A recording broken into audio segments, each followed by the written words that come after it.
Hi there. If you haven't yet subscribed to my channel, kindly do so. And to get notified for new videos, don't forget to hit the bell notification sign. And of course, please do like the videos too.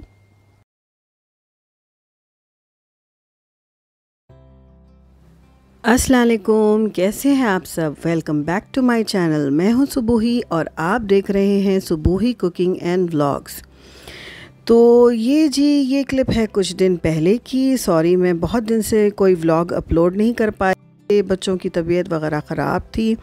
तो ये कुछ दिन पुरानी video है जहां मैं बना रही हूँ दालचा कद्दू का। और ये साथ ही मैंने फ़िश को मैरिनेट कर लिया है और फ़िश फिर मैं इसको तल लूँगी और फिर चावल और दाल के साथ हम ये फ़िश मैरिनेट की हुई जो फ्राई मैं कर रही हूँ वो फिर हम खाएंगे साथ इकट्ठे। तो काफ़ी मज़ा आ रहा था, काफ़ी दिन बाद दालचा बना था। फ़िश फ्राई करते वक्त मैं ज़्यादा कुछ लगाती नहीं हूँ, बस अदरक लहसुन का पेस्ट, नमक, हल्दी, मिर्च, लाल मिर्च पाउडर और थोड़ा सा ज़ीरा पाउडर और नींबू, उसको मैरिनेट करके रख लिया कुछ घंटे और उसके बाद फ्राई करके हम लोगों ने खा लिया। मैंने तो चावल नहीं खाए थे लेकिन थोड़ा सा फ़िश खा लिया था। तो फिर उसके बाद ये लंच में हमने खाया था। अब फिर ये शाम का वक्त हो रहा था तो मैंने कहा कि बच्चों की फरमाइश थी कि कुछ स्नैक बनाया जाए। तो नाश्ते में ना मैंने वो बना लिया था अपने लिए, हमारे लिए आलू की सब्ज़ी।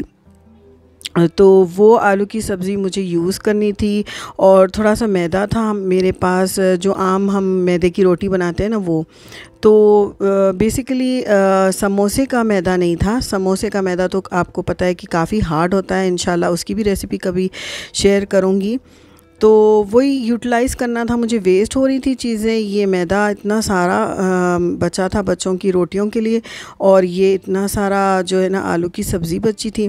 तो मैंने कहा चलो इसको यूटिलाइज़ कर लेते हैं। तो इंस्टेंट समोसे बना दिए। ऑब्वियसली इतने ज़्यादा क्रिस्प नहीं बने जैसे करारे एकदम बनते हैं खस्ता समोसे, मगर चले, वेस्ट तो नहीं हुआ खाना। तो इस तरह से मैंने इसको यूटिलाइज़ कर लिया और शाम को चाय के साथ सबने खा लिया था। तो इसी तरह आप लोग भी मुझसे शेयर किया करें कि जो चीज़ें वेस्ट होती रहती हैं, मतलब हो जाता है, बच्चे वाला घर है, बहुत ज़्यादा कभी कुछ चीज़ें बन जाती हैं तो फिर वो यूज़ भी हमें औरतों को ही करना होता है। कुछ दिमाग इस्तेमाल करना पड़ता है कि जो है ना आप उसको किस तरह से यूटिलाइज़ कर सकें और वेस्ट ना होने दें रिस्क को।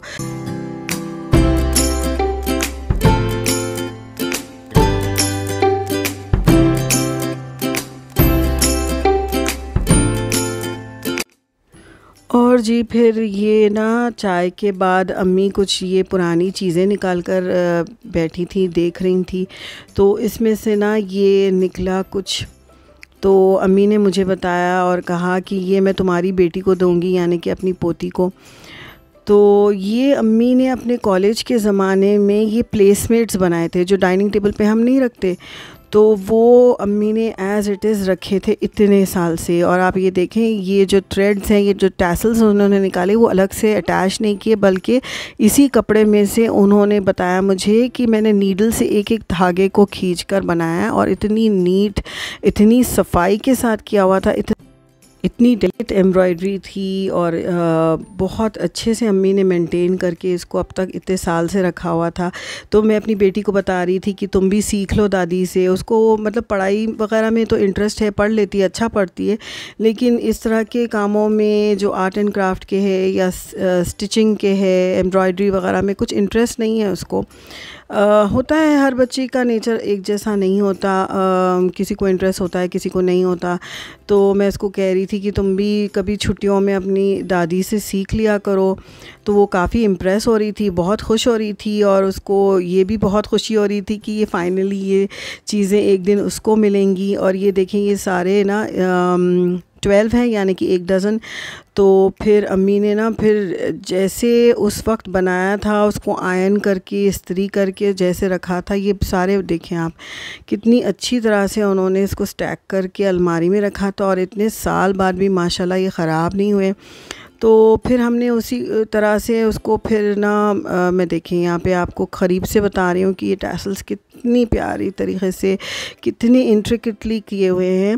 और फिर उसको पैक कर दिया हमने, वापस जहाँ से निकाला था वहीं रख दिया ताकि ख़राब ना हो।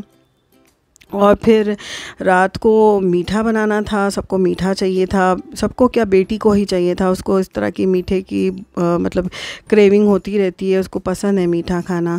तो फिर ये रेडीमेड जो है ना, मैंने ये केसर पिस्ता का फ़ालूदा मंगवाया था ऑनलाइन, तो वो मैंने ले लिया और 1 लीटर दूध में मैंने उसको ऐड किया और ऐड करके मैं पकाती गई। और जब ये गाढ़ा गाढ़ा हो गया तो मैंने इसको ठंडा करके फ्रिज में रख लिया। और फिर मैंने थोड़ी सी मैंगो आइसक्रीम मंगवा ली थी।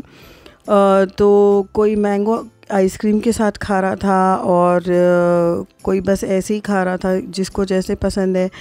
बेटी को तो आइसक्रीम के साथ पसंद था, बच्चों को तो वैसे ही आइसक्रीम पसंद होती है, तो फिर फ़ालूदे के साथ तो उसने बहुत एंजॉय किया। अगर आपको ये वीडियो पसंद आई तो प्लीज़ इसे लाइक करना, शेयर करना ना भूलें और आपके प्यारे प्यारे कमेंट्स का मुझे बेसब्री से इंतज़ार होता है। सब्सक्राइब करना ना भूलें अगर आपने अब तक सब्सक्राइब नहीं किया, और बेल आइकन को ज़रूर क्लिक करें ताकि आपको मेरी आने वाली सारी न्यू वीडियोस का पता चले। जब तक के लिए अपना बहुत ज़्यादा ख्याल रखिए, दुआओं में याद रखिए। हम अल्लाह पाक आप सबको अपने हिफ्ज़ व अमान में रखे, आपकी हर जायज़ मुराद, हर दुआ कबूल फ़रमाए।